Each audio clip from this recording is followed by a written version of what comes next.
This meeting is being recorded. My project is Exploring Tragedy Through Dark Tourism by Chris Yeager. Touring tragedy sites might not seem like something most people would want to do, but is actually on the rise. Many people visit these tragic sites simply because of the fame that they have. One example of this is the Titanic. They made a movie and documentaries on this tragedy, which inclined others to go see in person. Many associate dark tourism with the fascination of death and suffering, but is to truly understand what really happened and to potentially help the victims of this tragedy. In defining terms, is dark tourism is the act of touring tragedy sites. Some of these sites are Ground Zero in New York, Chernobyl in Ukraine, Auschwitz in Poland, and even the Titanic.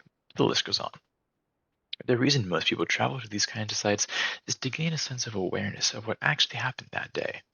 An example of this is Auschwitz in Poland. During the Holocaust, many Jews were brought to a camp in Poland named Auschwitz.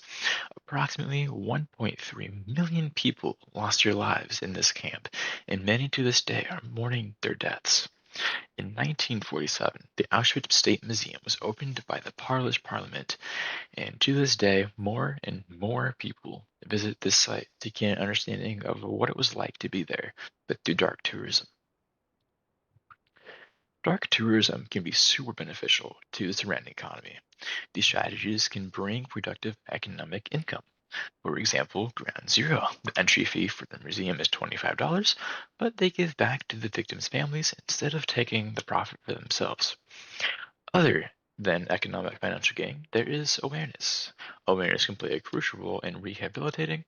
If the victims of the tragedy see the sympathy from all across the globe, it will help them heal mentally, which will then in turn help them heal physically. This will also draw more people in to help rebuild what was once destroyed. Another way that visiting these sites can help is learning from the past. It is important for everyone to know about these tragedies so history doesn't repeat itself once again.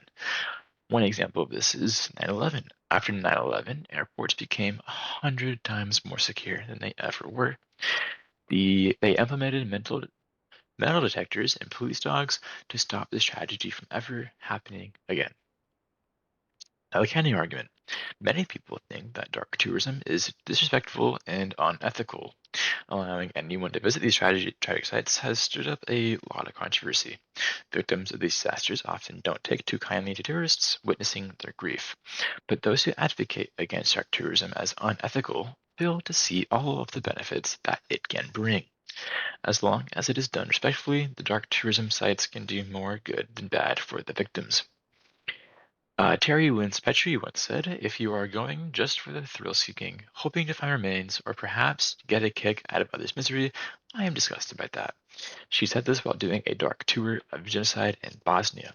This proves that people are okay with it as long as it is done right. She then later goes on to say that she and others are worried that these tourists aren't actually helping because they are enriching the tour operators and not the locals.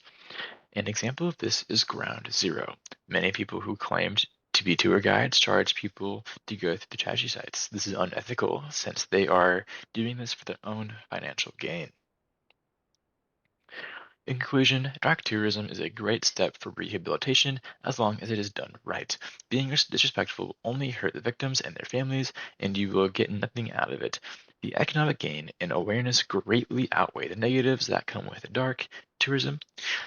People need to do their research beforehand so they know what they are doing is ethical and respectful.